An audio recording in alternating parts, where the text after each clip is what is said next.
Hello guys, आज हम करने वाले हैं क्लास 9 की केमिस्ट्री का chapter 1 matter in our surrounding. तो हम आज इस चैप्टर के कुछ टॉपिक्स ही डिस्कस करेंगे। अगले वीडियो में हम बाकी के चैप्टर डिस्कस जरूर करेंगे। तो हम पहले टॉपिक पे चलते हैं, दैट व्हाट इज मैटर। तो हमारा जो चैप्टर के नाम का ही पहला वर्ड है matter in our surrounding, matter. So उसका मतलब क्या है मैटर का, ये एक प्रॉपर डेफिनेशन है। आप इसको जहां चाहे लिख सकते हैं। अगर आपसे पूछा जाए कि define matter, what is matter, so आप इसको कहीं वहां पे लिख सकते हैं। So matter is anything that has mass, volume and occupies space. इसका मतलब है कि मैटर कुछ भी हो सकता है, जैसे कि जिस पीसी पे मैं अभी वर्क कर रहा हूँ और जिस डिवाइस पे आप देख रहे हो, जिस डिवाइस पे आप इस वीडियो को देख रहे हो, वो उसके पास मास है, वो स्पेस ऑक्यूपाई करता है आपकी जेब में, और उसका वॉल्यूम होता है स्पेसिफिक, कि वो इतने सेंटीमीटर लंबा है, इतने सेंटीमीटर मोटा है। उसके बाद हम नेक्स्ट स्लाइड पे चलते हैं। तो अगला है स्टेट ऑफ मैटर। जनरली हमारे पास 3 स्टेट ऑफ मैटर होते हैं। 3 स्टेट ऑफ मैटर क्या क्या है? Solid, liquid and gas. अब हम इनके कैरेक्टरिस्टिक्स पढ़ेंगे आगे। तो पर पहले हम ये देख लेते हैं कि एंशिएंट टाइम में लोगों ने मैटर को कैसे क्लासिफाई किया था। Classification of matter according to ancient people.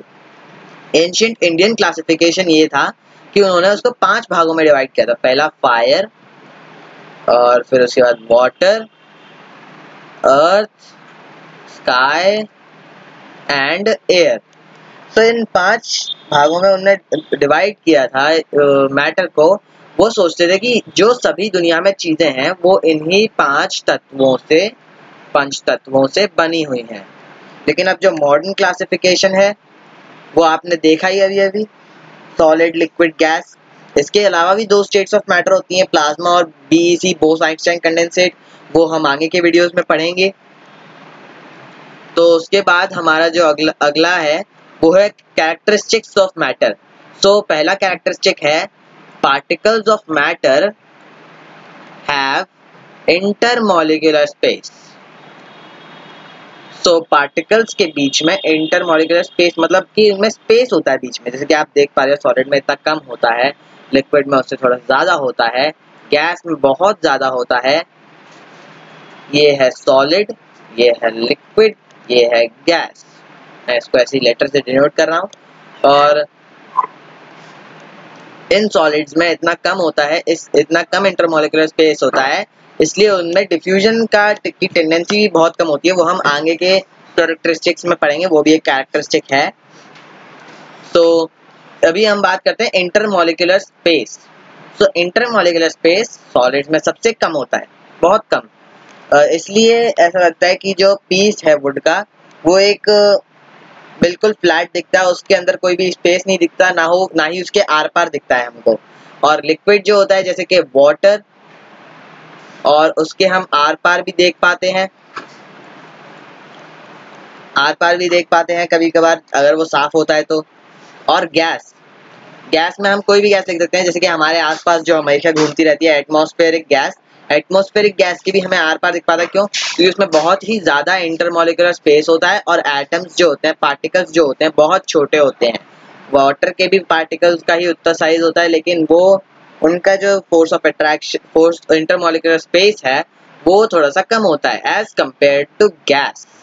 And solids में ये सबसे कम होता है, सबसे कम। लिक्विड्स में ये सॉलिड से ज्यादा होता है, गैस में ये सबसे ज्यादा होता है, हाईएस्ट इंटरमॉलिक्यूलर स्पेस।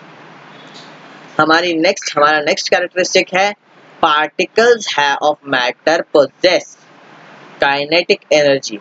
तो जो पार्टिकल्स है मैटर के वो काइनेटिक एनर्जी पोजेस करते हैं, मतलब वो हमेशा मूव करते रहते हैं, कभी इधर कभी उधर। तो हमने पढ़ा कि काइनेटिक एनर्जी पोजेस करते हैं, तो फिर हमें कभी भी सॉलिड्स मूव होते हुए क्यों नहीं दिखते? क्योंकि एक रीजन है उसका, इंटरमॉलिक्यूलर फोर्स ऑफ अट्रैक्शन, जो कि बाद में हम पढ़ेंगे आगे वाले कैरेक्टरिस्टिक्स में। तो मैं उस चीज को अभी आपको एक्सप्लेन करूंगा। और इसमें वाटर में काइनेटिक एनर्जी जो होती है वो सॉलिड्स के कंपैरिजन में फिर से ज्यादा होती है। सॉलिड्स के कंपैरिजन में फिर से ज़्यादा होती है। और गैस में काइनेटिक एनर्जी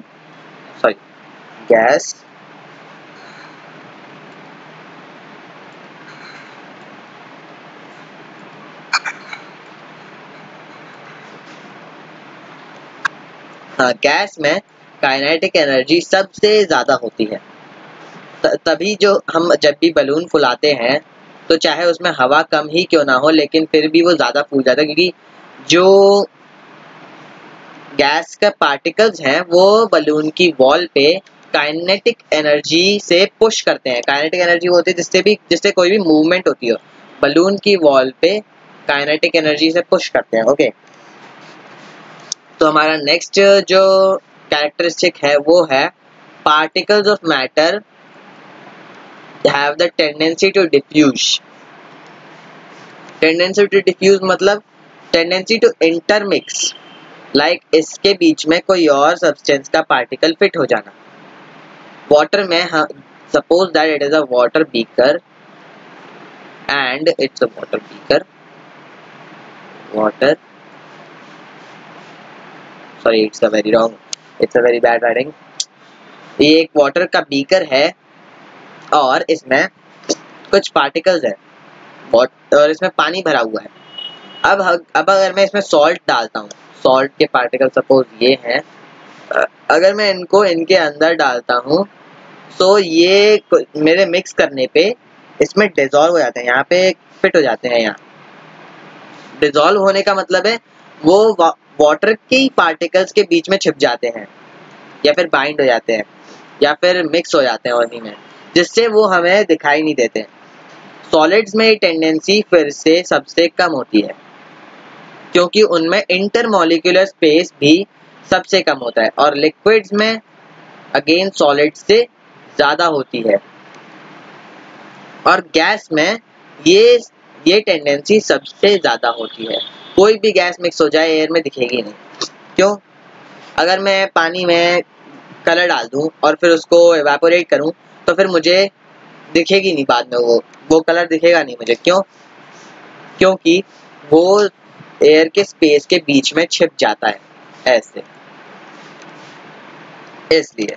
तो हमारा अगला जो कैरेक्टरिस्टिक है वो है particles of matter possess intermolecular force of attraction.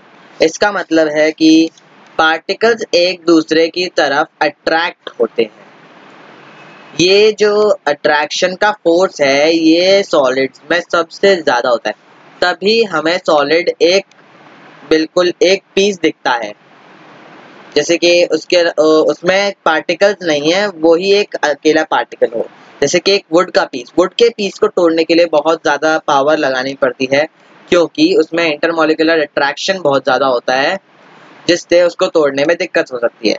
पानी बह जाता है पानी में, क्योंकि सॉलिड के comparatively come intermolecular force of attraction होता है। सॉलिड्स गैसेस में ये सबसे कम होता है, सबसे कम।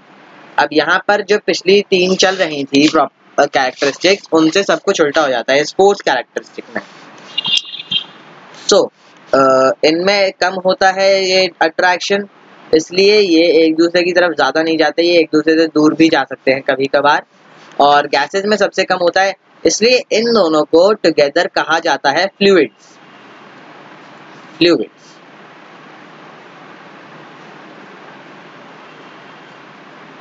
Fluids because they flow. This means the tendency to flow.